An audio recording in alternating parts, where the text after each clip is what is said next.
الحمد لله نحمده ونستعينه ونستغفره ونعوذ بالله من شرور أنفسنا ومن سيئات أعمالنا من يهده الله فلا مضل له ومن يضلل فلا هادي له وأشهد أن لا إله إلا الله وحده لا شريك له وأشهد أن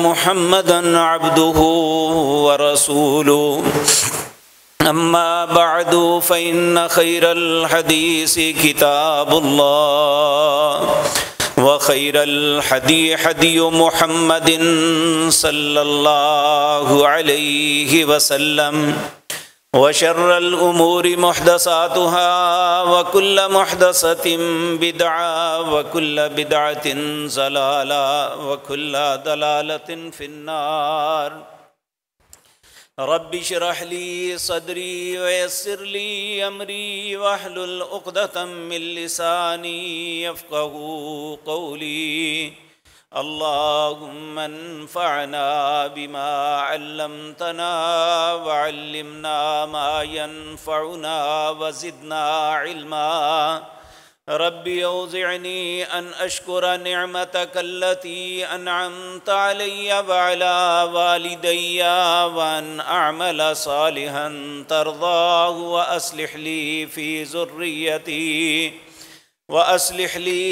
ذريتي إني تبت إليك وإني من المسلمين أعوذ بالله السميع العليم من الشيطان الرجيم بسم الله الرحمن الرحيم والليل إذا يغشى والنهار إذا تجلى وما خلق الذكر والأنثى إن سعيكم لشتى فأما من أعطى واتقى وصدق بالحسنى فسنيسره لليسرى وأما من بخل واستغنى وكذب بالحسنى فسنيسره للعسرى وما يغني عنه ماله إذا تردى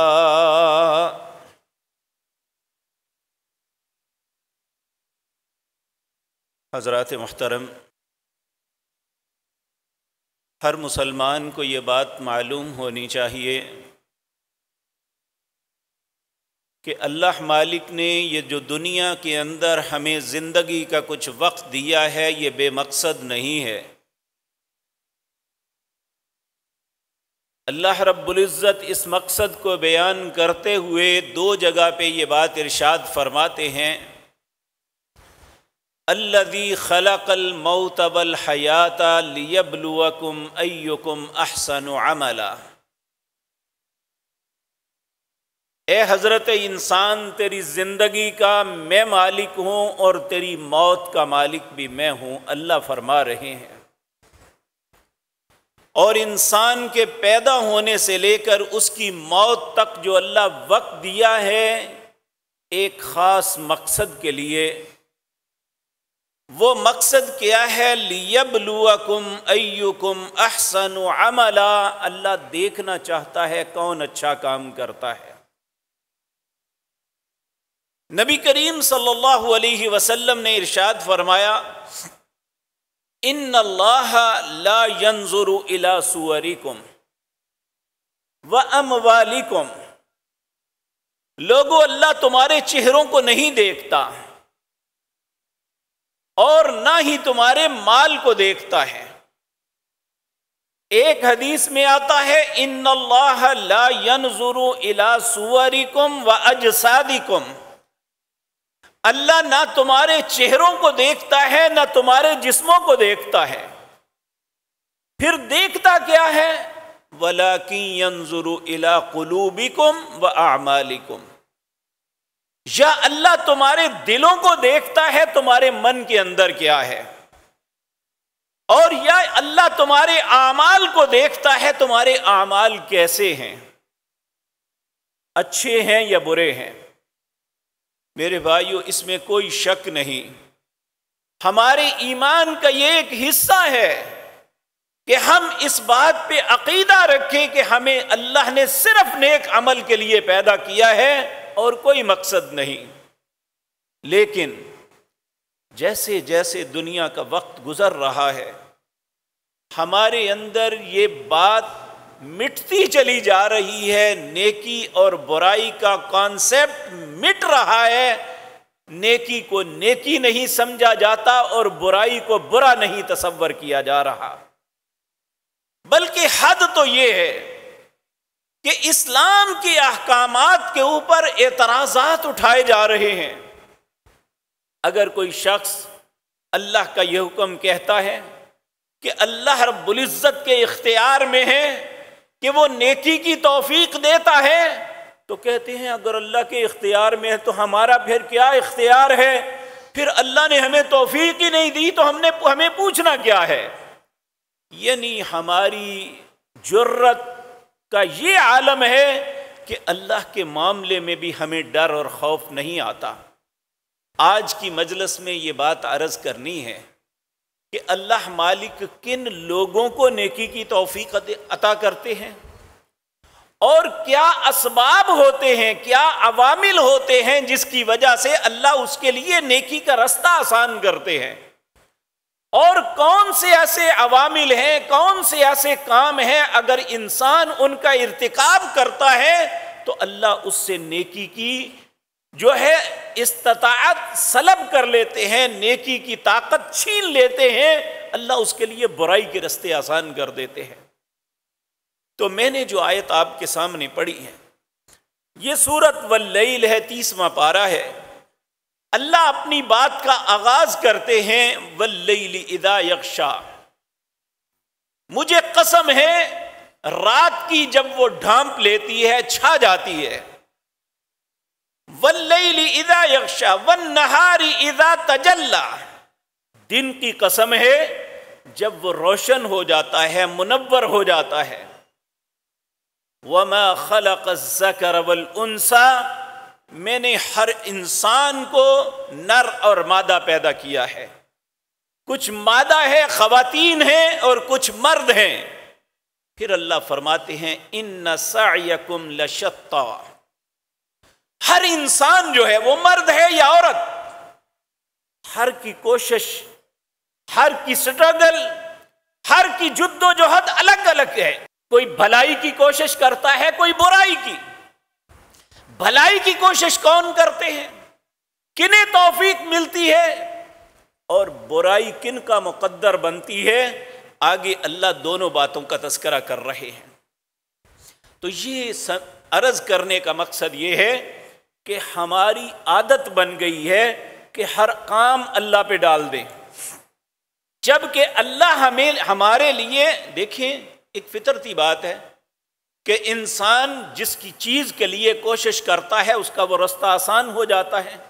اللہ کا قانون ہے لیس للانسان الا ما سعی، انسان جس کے لیے جد و جہد کرے گا وہ کام اس کے لیے آسان ہو جائے گا، اس کی کوشش وہ برابر ہو جائے گی۔ اگر ایک آدمی نیکی کے لیے جد و جہد کرتا ہے اس کے لیے نیکی کا رستہ آسان ہوگا، اور جو شخص کوشش ہی برائی کی کرتا ہے، آپ دیکھیں ایک نمازی، ایک نیک آدمی اللہ سے نیکی کی توفیق مانگتا ہے، اسی طرح ایک جوا کھیلنے والا اپنے جوا کے لیے بھی اللہ سے دعا مانگتا ہے کہ میں جوا جیت جاؤں۔ ایک بدکار اپنی بدکاری کے لیے بھی اللہ سے التجا کرتا ہے کہ میرا کام ہو جائے۔ ایک چور چوری کے لیے نکلتا ہے، اب اس کی کوشش ہی یہ ہے، پھر اللہ اس کے لیے وہ کام آسان کرے گا۔ تو اللہ رب العزت فرماتے ہیں نیکی کا کام، پہلی بات تو سمجھنے کی یہ ہے کہ یہ تو تصور ہے اپنے ذہن سے میں مٹا دو کہ نیکی اور برائی کوئی چیز نہیں، یا برا اور اچھا آدمی اس میں کوئی فرق نہیں، وہ بھی اسی طرح کا انسان ہے، وہ بھی اسی طرح کا انسان ہے۔ جس طرح آج بعض اپنے آپ کو مذہبی دانشور کہتے ہیں، جس طرح جاوید غامدی ہے وہ نیا ہی سبق دینے کے لیے پیدا ہوا ہے. یہ ایسا بدفطرت فتنہ ہے کہ جی یہودی بھی جنت میں جائیں گے، جی عیسائی بھی جائیں گے، ہندو بھی جائیں گے، فلاں بھی جائیں گے. کیا رسول اللہ جھوٹ بولتے رہے؟ نعوذ باللہ. کہ آپ نے فرمایا جس کے کان میں میری نبوت کی بات پڑ گئی اور اس نے میری نبوت کا اقرار نہ کیا، وہ کچھ بھی کر لے وہ جہنم کا ایندھن ہے. یہ میں پچھلی کئی مجلسوں میں آپ کے سامنے عرض کر چکا ہوں. تو میرے پیارے بھائیوں، بحیثیت مسلمان ہم سے یہ تصور چھینا جا رہا ہے کہ کوئی بات نہیں، انسان جیسی بھی زندگی گزار لے، جو کلمہ پڑھتا ہے وہ بخشا جائے گا. یہ بات ٹھیک نہیں ہے. اللہ رب العزت قرآن عزیز کے اندر ہمیں واضح طور پہ فرماتے ہیں ام نجعل الذین آمنوا وعملوا الصالحات کالمفسدین فی الارض. یہ بتاؤ تو صحیح، ایک شخص جو ایمان والا ہے، اپنی زندگی نیکی پہ گزارتا ہے، کالمفسدین ایک فسادی کی طرح ہو سکتا ہے؟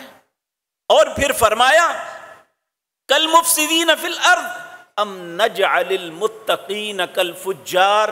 ایک متقی آدمی، ایک پرہیزگار آدمی، ایک اللہ سے ڈرنے والا، ایک گناہوں کی دلدل میں دھنسا ہوا، ایک شرابی، ایک زانی، ایک بدکار، ایک رشوت خور اور ایک نمازی کس طرح برابر ہو سکتے ہیں؟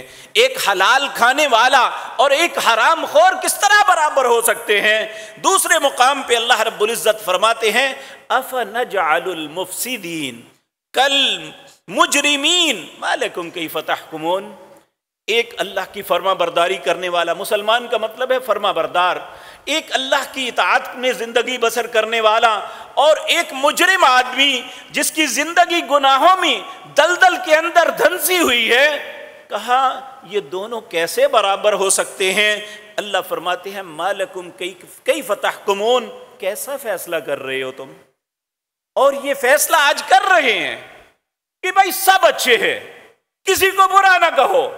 یاد رکھیں نبی کریم صلی اللہ علیہ وسلم نے ارشاد فرمایا میری امت اس وقت تک خیر پہ رہے گی. کیا فرمایا؟ میری امت اس وقت تک خیر پہ رہے گی، اس میں شر نہیں آئے گی. کس وقت تک؟ جب تک اچھے لوگ برے لوگوں کو ڈسکریج کرتے رہیں گے، ان کی حوصلہ شکنی کرتے رہیں گے اور اچھے لوگوں کی عزت کرتے رہیں گے، اس وقت تک میری امت خیر پہ رہے گی. لیکن آج ہماری کیفیت یہ ہے کہ اگر ایک آدمی بھلائی کا کام کرتا ہے تو اسے تو ہم ڈسکریج کرتے ہیں، اس کی حوصلہ شکنی کرتے ہیں. اگر کوئی برے آدمی کو اس کی برائی پہ روکتا ہے تو ہم کہتے ہیں چھوڑو یار، اس کا کام ہے، اسے کرنے دو. یہ ایک ایسی چیز ہے جس نے امت سے آہستہ آہستہ خیر کو ختم کرنا شروع کر دیا ہے. ہمیں اس راستے کو بدلنا ہوگا. نبی کریم صلی اللہ علیہ وسلم نے فرمایا میری امت اس وقت تک خیر پہ رہے گی، اور خیر کے لیے یہی ہے کہ برائی کو ہم ڈسکریج کریں، برے کو برا کہیں اور اچھے کی حوصلہ افزائی کریں. آج ہمارے لیے کیا ہے؟ ہم مختلف جماعتوں میں، مذہبی جماعتوں میں بٹے ہوئے ہیں، یا ہم سیاسی تفرقہ بازی کا شکار ہیں. ہمیں کوئی غرض نہیں کہ جسے میں پسند کرتا ہوں وہ بدکار ہے یا ایک صالح انسان، میں نے ہر حالت میں اس کی تعریف کرنی ہے. اور اسی طرح مذہب کا معاملہ ہے. یہی سوچ ہمیں بہت اندھیروں اور گڑھوں کی طرف لے جا رہی ہے، اور یہی سبب ہے کہ نیکی اور برائی کی تمیز ختم ہو رہی ہے. العیاذ باللہ. تو میرے بھائیو، آپ اندازہ کریں کہ ایک آدمی ساری زندگی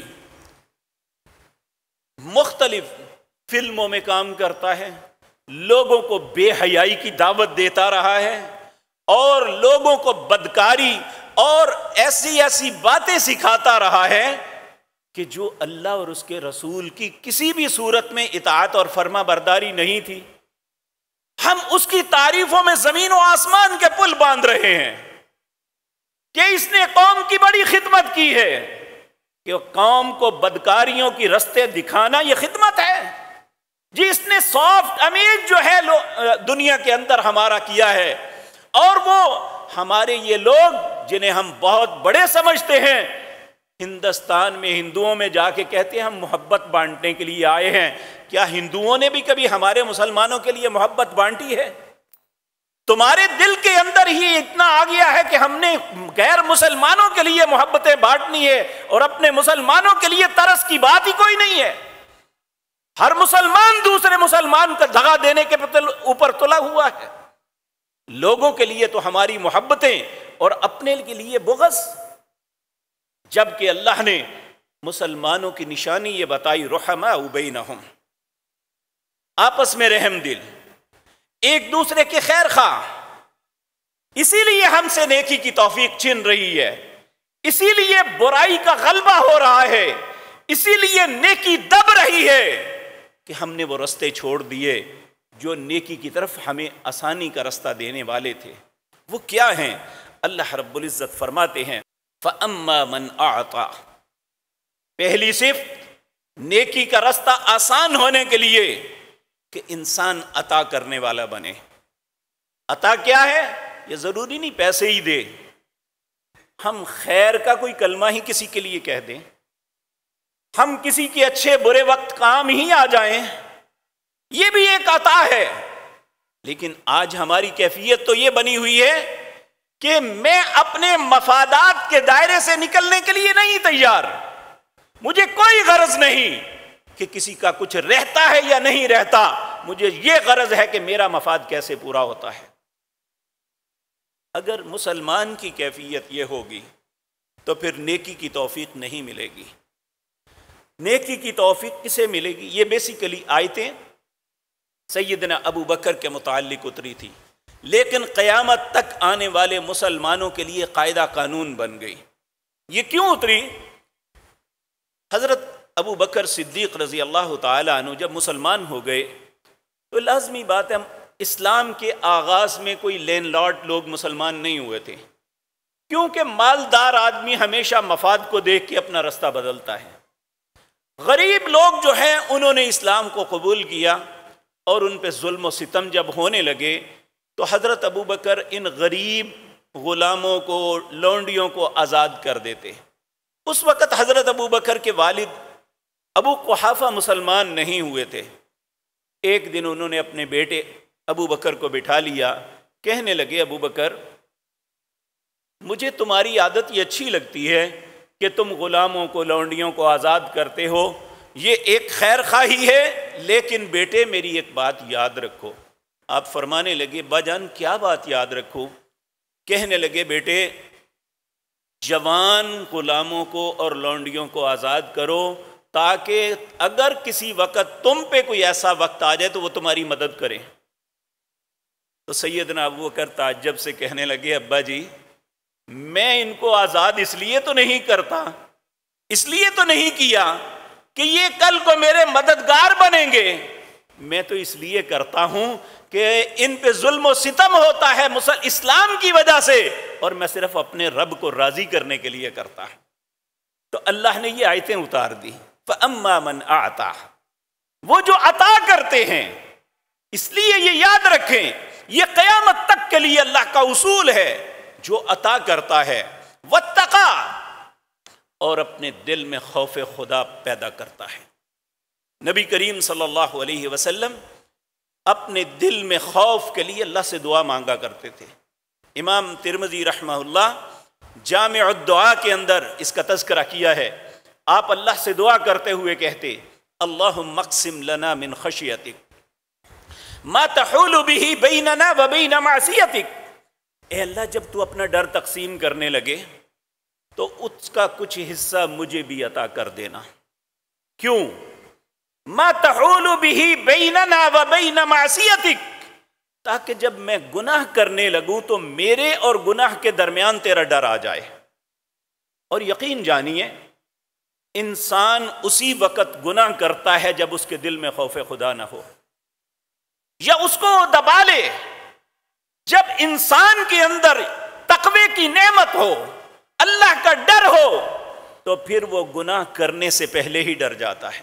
میں نے پہلے بھی یہ بات عرض کی ایک بہت بڑا کھلاڑی تھا محمد علی کلے. یہ ایک نو مسلم تھا، امریکن، باکسنگ کھیلتا تھا. یہ مسلمان ہو گیا اور اللہ نے اسے اسلام کی وجہ سے بڑی عزت بخشی. اس کے اپنے میدان میں ہی، باکسنگ کے میدان میں اللہ نے اسے بڑی عزت دی. آخر میں جب بوڑھا ہو گیا، بیچارے کے لیے راشا ہو گیا، اس طرح زندگی بسر ہو رہی تھی. اس کا ایک انٹرویو آیا. وہ میرے اور آپ کے لیے بہت بڑی عبرت کی بات ہے. ایک نو مسلم کی سوچ دیکھیں کہ جسے معلوم تھا کہ میں نے بہت ساری زندگی کفر میں بسر کی ہے، اب مجھے اللہ کے لیے کچھ کرنا چاہیے. اینکر اس سے سوال کرتا ہے، میں نے سنا ہے، اور ساری باتوں جو میں آپ کے سامنے عرض کرنا چاہتا ہوں وہ یہ ہے. اس نے کہا، میں نے سنا ہے کہ تم اپنی پاکٹ میں دیا سلائی، ماچس رکھتے ہو یا لیٹر رکھتے ہو، جبکہ تم سگریٹ نہیں پیتے. اس کا کیا سبب ہے؟ کہتے ہیں وہ سوچ میں پڑ گیا. کہنے لگا، بات یہ ہے، میں اب مسلمان ہوں، نیکی اور برائی کا تصور میرے ذہن میں ہے. انسان ہونے کے ناطے جس طرح خیر ہے انسان کے دل کے اندر شر بھی ہوتا ہے. میں نے فقط یہ اس لیے رکھی ہوئی ہے، جس وقت میرے گناہ پہ دل کرے تو میں اس دیا سلائی کو جلا کے اپنے ہاتھ کو رکھ کے پوچھوں، کیا تم اس آگ کو برداشت کر سکتے ہو؟ تو پھر گناہ کر لو. یہ صرف میں نے اپنے آپ کو گناہ سے بچانے کے لیے اپنے آپ کو رکھا ہوا ہے.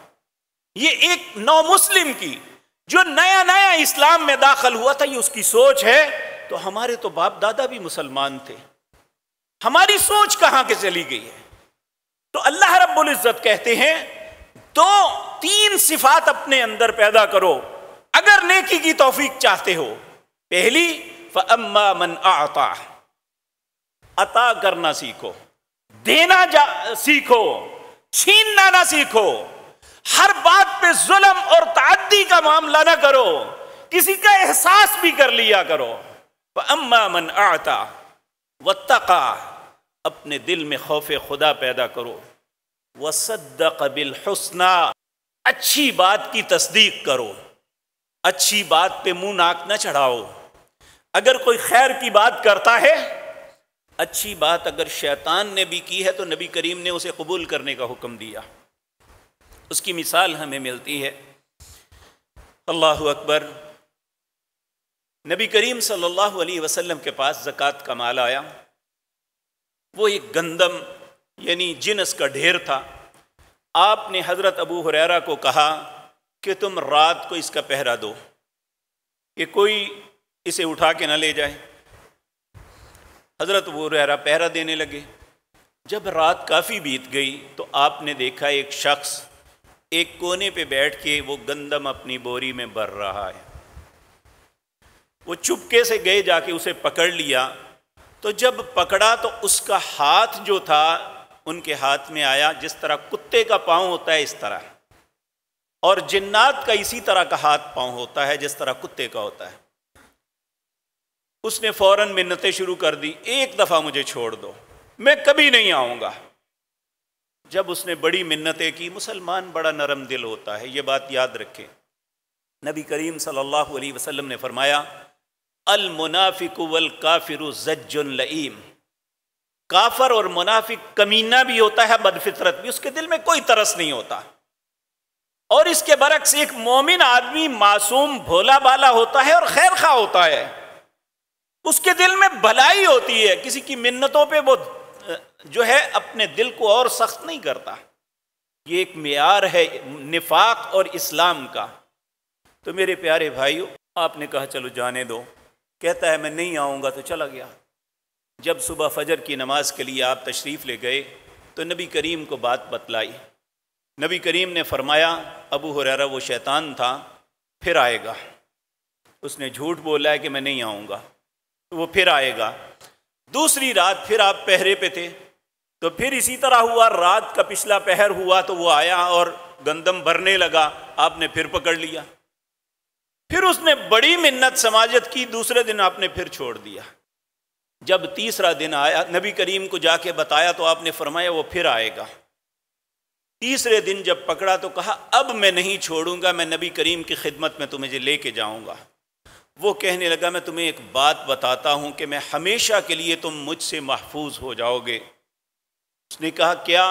اس نے کہا ایک شرط پہ بتاؤں گا، مجھے چھوڑ دو۔ کہنے لگے بتاؤ۔ اچھی بات مسلمان کے دل میں کتنی ہوتی ہے کہ اسے کتنی ہی قیمت ادا کرنی پڑے، وہ کر دیتا ہے کہ مجھے اچھی بات مل جائے۔ اس نے کہا تم آیت الکرسی پڑھ لو تو میں کبھی بھی تمہارے مال پہ ہاتھ نہیں ڈال سکوں گا۔ وعدہ کیا تھا، مسلمان تھے، مسلمان وعدے کا خلاف ورزی نہیں کرتا، چھوڑ دیا۔ صبح نبی کریم صلی اللہ علیہ وسلم کے پاس آ کے پھر بتائی بات، کہا رات کو یہ معاملہ ہوا۔ نبی کریم ہنس پڑے، کہا تھا تو شیطان لیکن بات صحیح کر گیا ہے۔ اب یہاں سوچنے کی بات یہ ہے کہ یہ نہیں ہمیں سوچنا چاہیے کہ کہنے والا مجھے پسند ہے یا نہیں۔ اگر اچھی بات کوئی کر رہا ہے تو اس کی تصدیق کرنی چاہیے۔ آج ہم یہ سوچتے ہیں یہ میرے مسلک کا ہے تو فبیہا، وگرنہ میں نے بات نہیں ماننی، چاہے وہ کتنی ہی اچھی کیوں نہ بات کرتا ہو۔ اچھی بات کون سی ہے؟ یا اللہ کے قرآن کی ہے یا محمد الرسول اللہ صلی اللہ علیہ وسلم کے فرمان کی ہے۔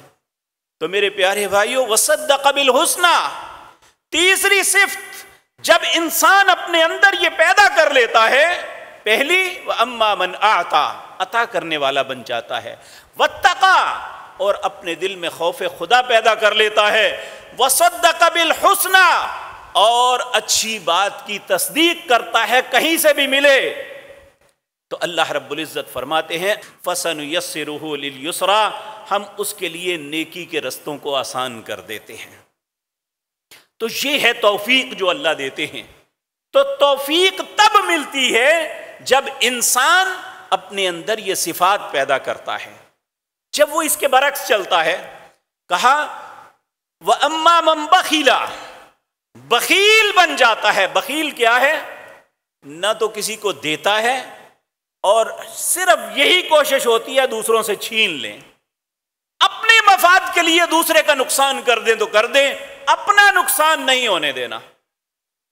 وَأَمَّا مَنْ بَخِلَ، جو بخیلی کرتا ہے، جس طرح کہ آج ہمارے اہلکار ہیں، اپنی نوکری بچانے کے لیے، اپنی کمیشن بنانے کے لیے لوگوں پہ ظلم کرتے ہیں، ان کے چلان کاٹتے ہیں، ان پہ جرمانے کرتے ہیں۔ بنتا ہے یا نہیں؟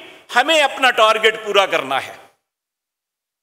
یہ بخیلی ہے، یہ کمینگی ہے کہ صرف اپنے مفاد کے لیے لوگوں کو ذلیل اور رسوا کرنا، یہ مسلمان کا وتیرہ نہیں ہے۔ وَأَمَّا مَنْ بَخِلَ وَاسْتَغْنَى، اور دوسری بات لاپرواہ ہوتا ہے، مجھے کسی کی کیا پرواہ ہے، میرا کو کیا بگاڑ سکتا ہے، میرا کیا ہو جائے گا، ایسا کر لوں گا تو کیا ہو جائے گا۔ یعنی کوئی ذہن میں احساس ہی نہیں، صرف یہ ہے کہ بس لاپرواہی۔ وَاسْتَغْنَى وَكَذَّبَ بِالْحُسْنَى، اچھی بات کو ہمیشہ جھٹلاتا ہے۔ اچھی بات کرو، نماز پڑھو، وہ سام کے رکھ اپنی نمازاں، یہ ویلیاں دا کام ہے۔ کیا یہ سب کچھ ہوتا نہیں ہے؟ اللہ ہم پہ رحم فرمائے۔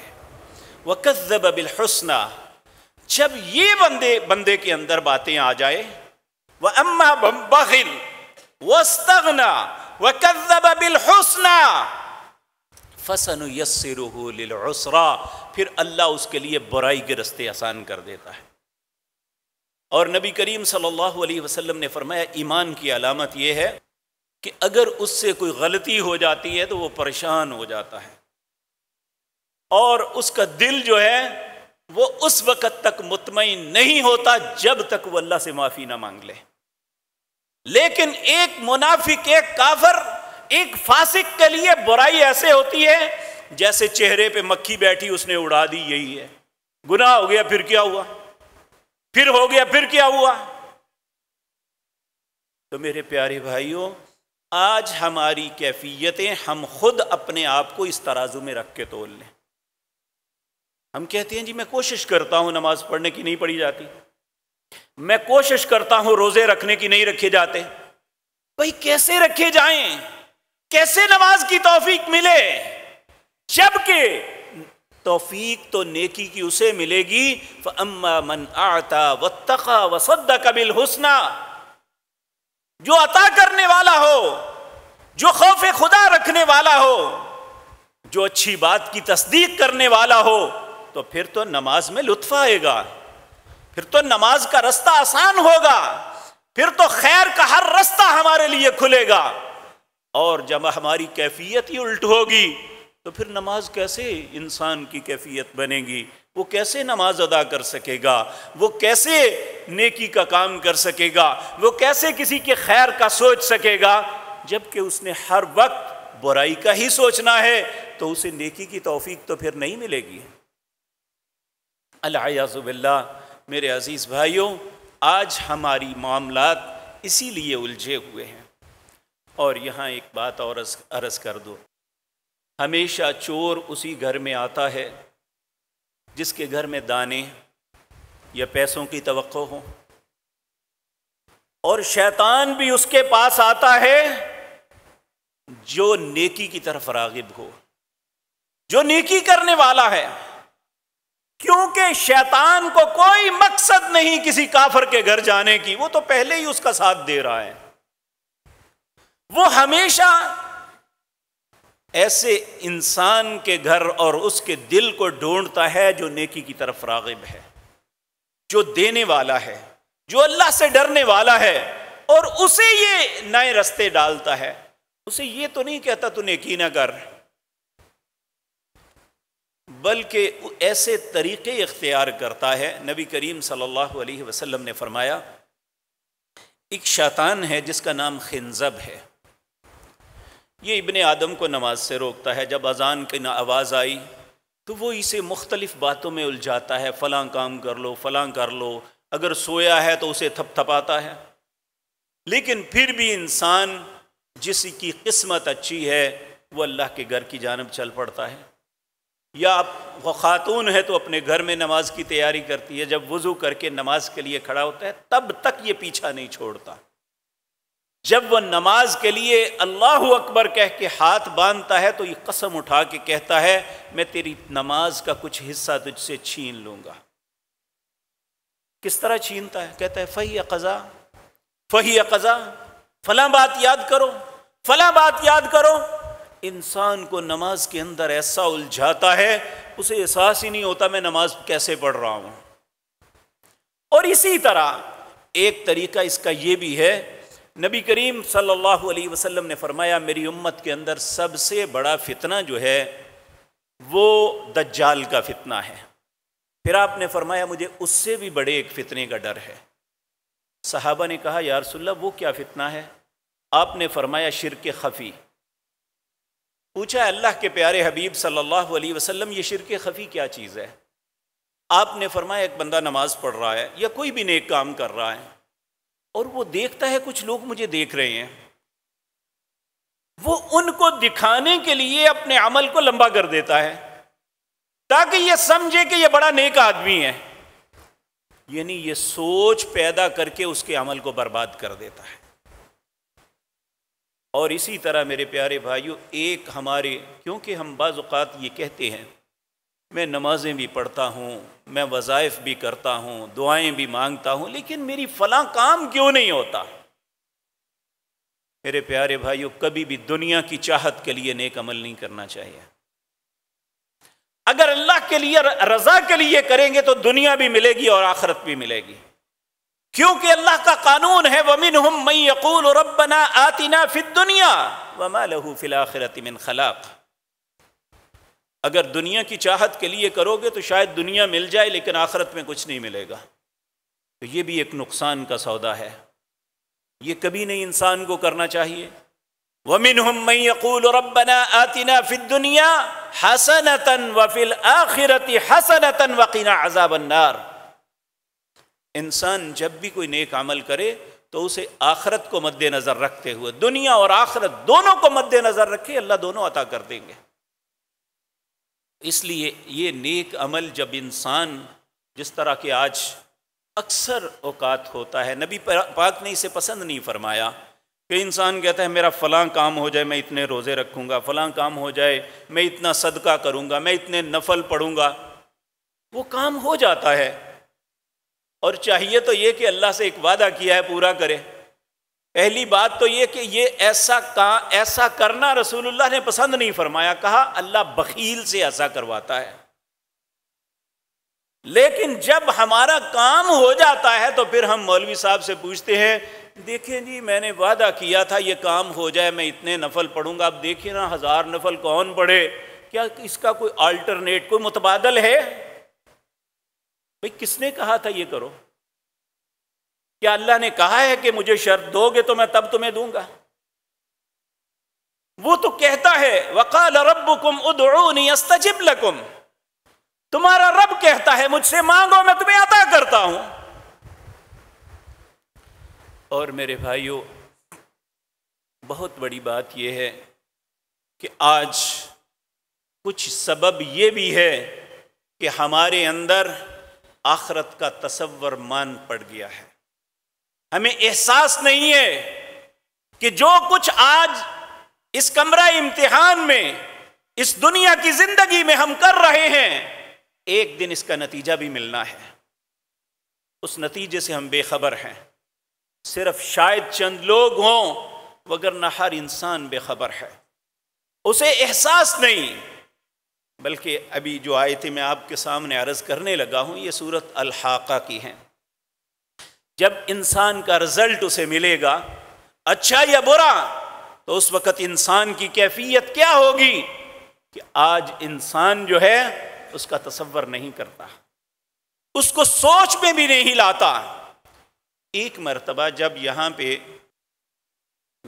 ذوالفقار چیمہ صاحب ڈی آئی جی تھے، انہوں نے اپنے آفیسر جو تھے ان کی تربیت کے لیے مختلف لوگوں کے لیکچر رکھتے تھے، ان میں بعض علماء کو بھی بلاتے، اور ایک دفعہ ان ایس ایچ اوز کی ایک میٹنگ میں مجھے بھی کہا گیا کہ تم بھی آ کے بات کرو۔ ان آیات میں نے کہا کہ ہم اس تصور کو کبھی نہ بھولیں۔ میں نے یہ آیتیں پڑھی کہ ایک دن ایسا آئے گا جب انسان کو اس کا نامہ اعمال ملے گا دائیں یا بائیں ہاتھ میں، پھر اس کی کیفیت کیا ہوگی۔ جب بات ختم ہوئی، آج بھی وہ یہاں ایس پی ہیں اسی شہر میں نام نہیں لوں گا، مجھے گاڑی میں بیٹھے ہوئے کہنے لگے آپ نے جو بات کہی ہے وہ واقعتاً سچ ہے کہ ایسا ہوگا قیامت والے دن۔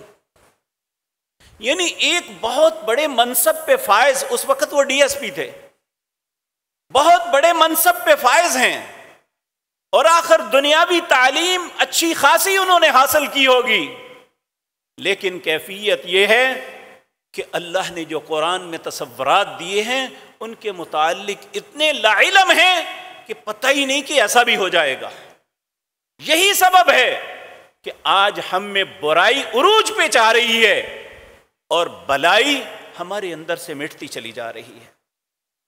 کوئی شخص، کوئی تاجر ہے، کوئی ملازم ہے، حتیٰ کہ محراب و منبر پہ جنہوں نے لوگوں کو خشیت کی، تقوی کی دعوت دینی تھی، ان کے اپنے دل تقوی سے خالی ہیں، العیاذ باللہ۔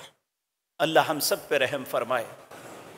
تو میرے عزیز بھائیوں، اللہ رب العزت فرماتے ہیں فَأَمَّا مَنْ أُوتِيَ كِتَابَهُ بِيَمِينِهِ فَيَقُولُ هَاؤُمُ اقْرَءُوا كِتَابِيَهْ إِنِّي ظَنَنْتُ أَنِّي مُلَاقٍ حِسَابِيَهْ فَهُوَ فِي عِيشَةٍ رَاضِيَةٍ فِي جَنَّةٍ عَالِيَةٍ قُطُوفُهَا دَانِيَةٌ كُلُوا وَاشْرَبُوا هَنِيئًا بِمَا أَسْلَفْتُمْ فِي الْأَيَّامِ الْخَالِيَةِ۔ ایک وقت آئے گا اللہ انسانوں کے اعمال تولیں گے ترازو میں، وَنَزَعُ الْمَوَازِينَ الْقِسْطَ لِيَوْمِ الْقِيَامَةِ فَلَا تُظْلَمُ نَفْسٌ شَيْئًا۔ اللہ انصاف کا ترازو قائم کریں گے۔ میرے بھائیو، دنیا میں سب سے حساس ترازو سناروں کا ہوتا ہے، جس میں ایک ذرہ برابر بھی فرق نہیں آتا، لیکن اللہ کا ترازو اس سے بھی بڑھ کے ہوگا، جس میں ذرے کا بھی فرق ہوگا تو وہ ترازو ادھر یا ادھر الٹ جائے گا۔ وَنَزَعُ الْمَوَازِينَ الْقِسْطَ، قیامت کے دن اللہ انصاف کا ترازو لگائیں گے، اور فَلَا تُظْلَمُ نَفْسٌ شَيْئًا، کسی بندے پہ کچھ ظلم نہیں ہوگا، جو اس نے کیا ہے وہ اس کا تلے گا۔ وَأَمَّا مَنْ ثَقُلَتْ مَوَازِينُهُ، جس کے نیک اعمال کا پلڑا بھاری ہو گیا، اس کے ساتھ یہ معاملہ ہوگا۔ فَأَمَّا مَنْ أُوتِيَ كِتَابَهُ بِيَمِينِهِ، اس کامیاب انسان کا نامہ اعمال، اس کی زندگی کا رزلٹ اس کے دائیں ہاتھ میں دیا جائے گا۔ اللہ ہمارا نصیب بھی ایسا کر دے۔ فَيَقُولُ هَاؤُمُ اقْرَءُوا كِتَابِيَهْ، وہ خوشی سے سب کو دکھاتا پھرے گا، دیکھو میری کتاب کو، یہ دیکھو میرا رزلٹ، میری کامیابی کا سرٹیفکیٹ پڑھو۔ فَيَقُولُ هَاؤُمُ اقْرَءُوا كِتَابِيَهْ، پھر وہ اصل بات بتائے گا، انی ظننت انی ملاق حسابیہ، میں نے اپنی زندگی کے دن اور راتیں اسی تصور سے گزاری کہ ایک دن مجھے اس کا رزلٹ ملے گا۔ اگر ہمارے اندر یہ تصور بن جائے کہ جو میں یا آپ کر رہے ہیں ایک دن اس کا نتیجہ ملنا ہے ہمیں، اگر اچھا ہے تو دائیں ہاتھ میں، اگر برا ہے تو بائیں ہاتھ میں ملے گا۔ انی ظننت انی ملاق حسابیہ، اور پھر اس کے بعد اس نے دنیا کی زندگی میں تو بے شمار سختیاں بھی برداشت کی ہوں گی، لوگوں کے طعن و تشنیع بھی برداشت کیے ہوں گے، اور لوگ عیش و عشرت کرتے ہوں گے، اس نے اپنے آپ کو کنٹرول کیا ہوگا، مال، خوبصورتی، حسن سب کچھ ہونے کے باوجود وہ برائیوں سے بچا ہوگا، منصب ہونے کے باوجود وہ ظلم سے بچا ہوگا۔ آج اللہ اسے کہیں گے فَهُوَ فِي عِيشَةٍ رَاضِيَةٍ، آج تجھے ایسی عیش کرواؤں گا کہ تم راضی ہو جاؤ گے۔ فِي جَنَّةٍ عَالِيَةٍ، ایسی جنت میں جو بہت بلند ہے۔ کیسی جنت ہے، کیا ملے گا جنت کے اندر؟ نبی کریم صلی اللہ علیہ وسلم نے فرمایا، موسیٰ علیہ السلام نے اللہ سے پوچھا، اللہ جنت میں جو آپ جس کو کچھ نہیں دیں گے، یعنی جو جنت میں سب سے غریب ہوگا، سمجھتے ہیں کہ میں نے اسے کچھ نہیں دیا، اسے آپ کیا دیں گے؟ اللہ رب العزت فرمائیں گے، میں ایک شخص کو کہوں گا جاؤ تم بھی جنت میں چلے جاؤ، وہ مایوسی میں کھڑا ہوگا، اسے توقع ہی نہیں ہوگی، وہ کہے گا اللہ میرے ساتھ مذاق کرتے ہیں آپ؟ اللہ کہیں گے میں رب العالمین ہوں، کیوں مذاق کروں گا؟ جاؤ تمہیں جنت میں اتنی جگہ دیتا ہوں جتنی دنیا میں سب سے بڑی کسی کو بادشاہت دی تھی۔ کہا اتنی خوشی اسے ملے گی، اگر دنیا ہوتی، موت ہوتی تو وہ مر جاتا خوشی سے، وہ خوشی سے آگے بڑھے گا۔ پیچھے سے اللہ کی طرف سے منادی کرنے والا کہے گا جا تمہیں دگنا دے دیا، جا 3 گنا کر دیا، 5 گنا کر دیا۔ جب وہ جنت کے دروازے میں پہنچے گا تو اللہ فرمائیں گے جا تمہیں دنیا میں سب سے بڑی بادشاہت کا 10 گنا دے دیا۔ موسیٰ علیہ السلام سے برداشت نہ ہوا، کہنے لگے اللہ یہ سب سے غریب ہے تو امیر کیسا ہوگا؟ پھر اللہ نے کسی میئرمنٹ کر کے نہیں بتائی، کہا ولا عین رأت ولا اذن سمعت ولا خطر علی قلب بشر، کسی آنکھ نے وہ منظر دیکھا نہیں، کسی کان نے وہ سنا نہیں، کسی دل میں کبھی کھٹکا بھی پیدا نہیں ہوا جو میں اعلیٰ جنتیوں کو دوں گا۔ اللہ ہمارے نصیب میں کر دے۔ نبی کریم نے فرمایا جب جنت طلب کرو تو جنت فردوس مانگو جو سب سے عظیم جنت ہے، لیکن ملے گی کس طرح؟ فَأَمَّا مَنْ ثَقُلَتْ مَوَازِينُهُ، جب نیکیوں کا پلڑا بھاری ہوگا۔ اگر اس کے برعکس ہوا وَأَمَّا مَنْ خَفَّتْ مَوَازِينُهُ، اگر نیکیاں ہلکی ہو گئی، برائیاں بڑھ گئی، تو پھر کیا ہوگا؟ اللہ فرماتے ہیں وَأَمَّا مَنْ أُوتِيَ كِتَابَهُ بِشِمَالِهِ، جب کسی کو اس کے نامہ اعمال بائیں ہاتھ میں دیا جائے گا، فَيَقُولُ يَا لَيْتَنِي لَمْ أُوتَ كِتَابِيَا، پھر حسرت اور افسوس کے ساتھ کہے گا کاش مجھے کبھی نہ ملتا، وَلَمْ أَدْرِ مَا حِسَابِيَّہ، میں اپنے حساب کو کبھی نہ پاتا. یا لیتہا کانت القاضیہ، یہ کیسا فیصلہ میرے خلاف آ گیا. ما اغنا عنی مالیہ، میرے مال نے میرا کچھ بھی نہیں فائدہ کیا. ہلک عنی سلطانیہ، میری ہر دلیل میرے خلاف پڑ گئی. جب یہ حسرت اور افسوس کے ساتھ ایک دوسرے مقام پہ آتا ہے، یوم یعض الظالم علی یدیہ، اس دن ظالم انسان اپنے ہاتھوں کو کاٹے گا. یوم یعض الظالم علی یدیہ یقول یا لیتنی اتخذت مع الرسول سبیلا، وہ کہے گا میں نے رسول کے رستے کو کیوں چھوڑا. یا ویلتا لیتنی لم اتخذ فلانا خلیلا، افسوس میں نے فلاں فلاں کو دوست کیوں بنایا. لقد اضلنی عن الذکر، میرے اس دوست نے ہی اللہ کے ذکر سے مجھے غافل کر دیا. اے اللہ ایسی دوستی سے ہم سب کو محفوظ فرمانا. اور جب یہ حسرت اور افسوس میں یہ سب کچھ کر رہا ہوگا تو اللہ کی طرف سے اعلان ہوگا، خذو فغلو، اسے پکڑ لو اور گھسیٹو. ثم الجحیم صلو، اور جہنم کی طرف گھسیٹتے ہوئے لے جاؤ. ثم فی سلسلۃ ذرعها 70 ذراعا فاسلکوا، 70 ہاتھ لمبی زنجیر سے اسے باندھ دو، تڑپ بھی نہ سکے. انہ کان لا یؤمن باللہ العظیم، یہ اللہ عظیم پہ ایمان نہیں رکھتا تھا. ولا یحض علی طعام المسکین، کسی مسکین پہ ترس نہیں کھاتا تھا. اللہ اکبر. تو میرے پیارے بھائیوں، اگر آج اس تصور کو ہم اپنے دل میں زندہ کر لیں تو شاید کہنے والے یا سننے والوں کا دل بدل جائے، وہ نیکی کی طرف راغب ہو جائیں، ظلم سے باز آ جائیں، بخیلی سے اپنا ہاتھ کھینچ لیں اور اپنے آپ کو لاپرواہی کی زندگی نہ بسر کریں اور اچھی بات کو جھٹلانا چھوڑ دیں، اچھی بات کی تصدیق کرنا سیکھ لیں. تو شاید اللہ ہمارے لیے بھی نیکی کے رستے آسان کر دے، اور نیکی کا رستہ ہی جنت کا رستہ ہے. اللہ ہمیں اسی رستے پہ زندہ رکھے، اسی پہ موت نصیب فرمائے. اقول قولی